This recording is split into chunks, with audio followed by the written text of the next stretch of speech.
music, the track you just heard was actually the opening music to the film, The 49th Parallel from 1942. The composer is a gentleman by the name of Ralph Vaughan Williams, who is the great step-grandfather to the next-door neighbor of John Williams. I'm just kidding. That's not true at all. So anyway, thank you so much for coming. I usually, this is our third time doing. Some of you have come before, some of you it's very new, so thank you for trying us out. I usually start these little talks by explaining, because the answer to the question that everybody asks me, why the hell are you doing this? And so, but usually I have a sort of pat answer, but tonight I'm going to, because it's my birthday week, I'm going to make it about me.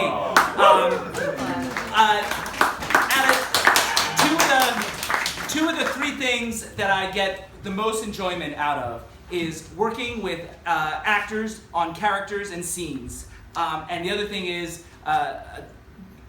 introducing older films to new and younger audiences. Both of those things I get to do through this series, including this film tonight, which is from one of my favorite directors, Michael Powell.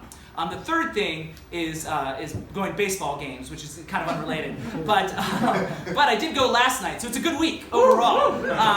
And so in that sense, to quote another film from 1942, which happens to be a baseball movie, I could say tonight, I'm the luckiest man on the face of the earth. So thank you so much for coming for that. Now, but also, we'd like to, some people ask me, why not just show the movie? Well, I mean, we have, and we do have screenings monthly in both New York and Los Angeles. But, there's still resistance to some of these older films, so we trying a different tactic this year. These films are celebrating their 80th anniversary. Because they're dialogue heavy, they're definitely prone to doing readings, and so we're trying something different. And we'll see how it goes. So far, so good, at least creatively. The last two that we've done, one in Los Angeles and one in New York. Now, another thing, obviously, these films from 1942, I'm not going to shock anybody when I suggest that 1942 was not the most woke era of our history. Throw Nazis in the mix, and there's some things that might be considered objectionable tonight. I'm not going to shock anybody again when I say Nazis are going to say some pretty shitty things. But instead of hiding from that and sweeping that under the carpet, producers and I just decided that we were going to present this as is. Instead of hide from it, to present it as it was, so we can keep growing and doing better. So that's my trigger warning. I get in trouble for not giving enough trigger warnings.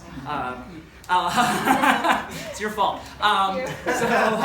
So that's my trigger warning for the night. There will be an intermission, and just so you know, the piece is more or less a propaganda piece.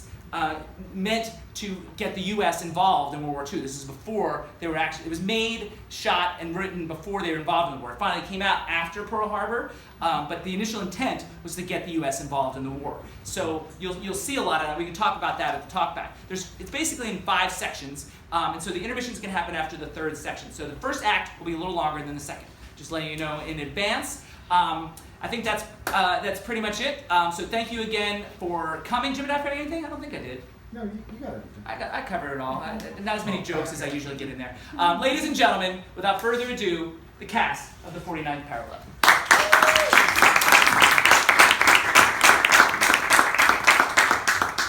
The 49th Parallel. Insert map.